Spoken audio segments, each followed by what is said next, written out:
Hello everyone, divine light of terror 777 में आप सभी का स्वागत करती हूँ। मैं हूं निधि। कैसे हैं आप? आई होप आप सभी स्वस्थ होंगे, सुखी होंगे और सुरक्षित होंगे। आज की जो रीडिंग है वो कलेक्टिव जनरल रीडिंग है, टाइमलेस रीडिंग है। टॉपिक आपके पर्सन की करंट फीलिंग्स आपको लेकर के क्या है हम यहाँ देखने वाले हैं। आपको रहना है पॉजिटिव, कर देना है वीडियो को लाइक, चैनल को सब्सक्राइब अगर अब तक नहीं किया है तो। पर्सनल रीडिंग के लिए आप आ सकते हैं, व्हाट्सएप नंबर आपकी स्क्रीन पर है। तो चलिए स्टार्ट करते हैं। तो सबसे पहला कार्ड यहाँ पर है स्ट्रेंथ का, उसके बाद में है S of wands, 9 of wands का कार्ड है, 10 ऑफ वॉन्ड्स का कार्ड है यहाँ पर, और यहाँ पर है 6 of wands, okay, 10 of coins, the high priestess का कार्ड है, 2 of swords, the emperor and the empress. Okay, यहाँ पर राशियों की बात अगर हम करें तो ये पर्सन है Aries, Leo, Sagittarius, Libra, Aquarius, Jamini and taurus, Capricorn and Virgo के पर्सन हो सकते हैं।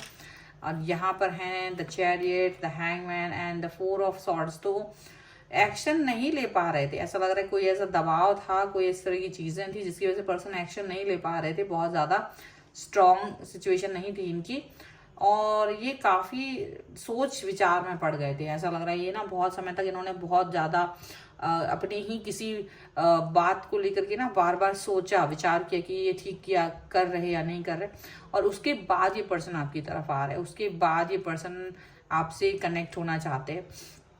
यहाँ पर ये चीज दिख रही है, ठीक है। यहाँ पर ये चीज भी लग रही है कि ये पर्सन जो है ना, ये अपने कनेक्शन को आपके साथ इस तरह से जोड़ना चाहते हैं जिससे कि आप इनकी वैल्यू को समझ सको, ठीक है।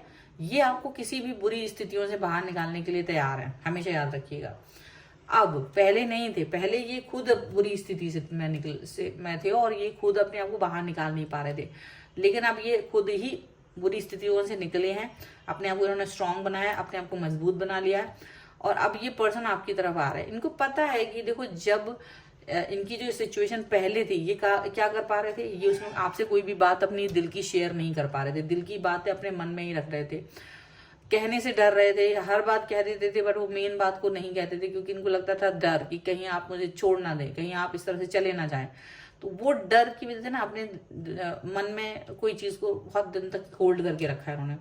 लेकिन इनको इन द एंड रियलाइज हुआ कि देखो, जब तक बात नहीं करेंगे, जब तक कम्युनिकेट नहीं करेंगे, तो चीजें तो वैसी की वैसी रहेंगी, ये डर तो वैसे का वैसा रहेगा, ये कभी खत्म नहीं होने वाला।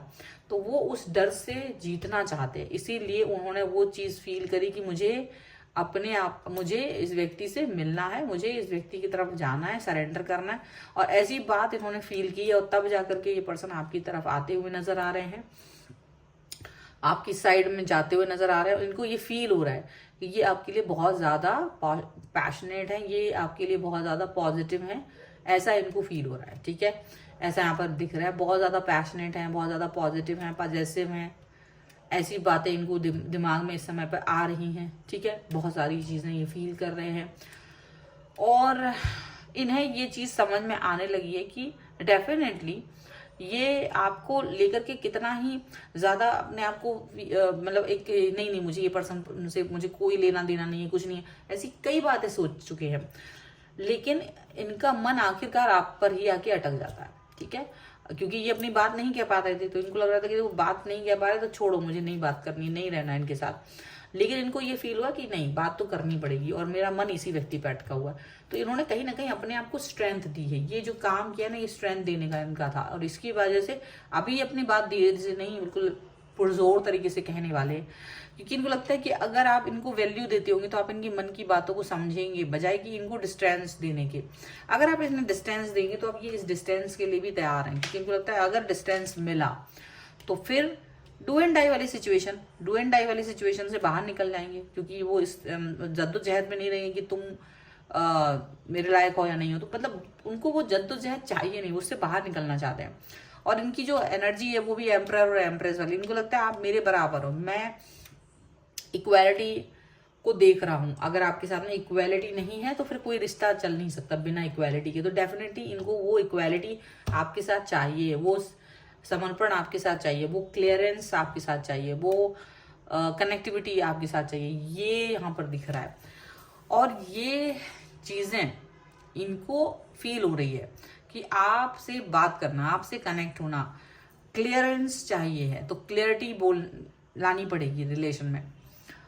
तो अभी ये पर्सन आपसे बातें कहेंगे, बोलेंगे, एक्सप्रेस करेंगे और आपको सुनना पड़ेगा। और अगर आपने ने सुना तो वो हो सकता है कई सारी बातें वो आपकी गलतियों के रूप में बताएं कि ये तुम्हारी गलती थी, आपको आपकी गलतियां गिनाएं। आपको उनको सुनना है, आपको वो एलिमिनेट करना है। और हो सकता है कि चीजें ठीक हो जाए, रिलेशन ठीक हो जाए। जो मुझे लग रहा है यहाँ पर रिलेशन ठीक करने की तरफ ही जाते हुए नजर आ रहे हैं आपके पर्सन। ठीक है, सो ये है आपके लिए रीडिंग। अगर आप इस पर क्लेम करना चाहते हैं वीडियो को लाइक कर दीजिए, चैनल को सब्सक्राइब कर लीजिएगा अगर अब तक नहीं किया है तो। पर्सनल रीडिंग के लिए आप आ सकते हैं, व्हाट्सएप नंबर आपकी स्क्रीन पर है। रीडिंग स्टार्ट है 199 रुपीज ऑनवर्ड्स। मिनी रीडिंग से लेके डिटेल रीडिंग तक करवा सकते हैं। आप मुझे इंस्टाग्राम और मेरे दूसरे चैनल्स पर भी फॉलो कर सकते हैं, सभी का लिंक आपको डिस्क्रिप्शन बॉक्स में मिल जाएगा। मिलते हैं एक नई रीडिंग के साथ जल्द ही, तब तक देखते रहिए divine tarot 777। Thank you for watching, bye.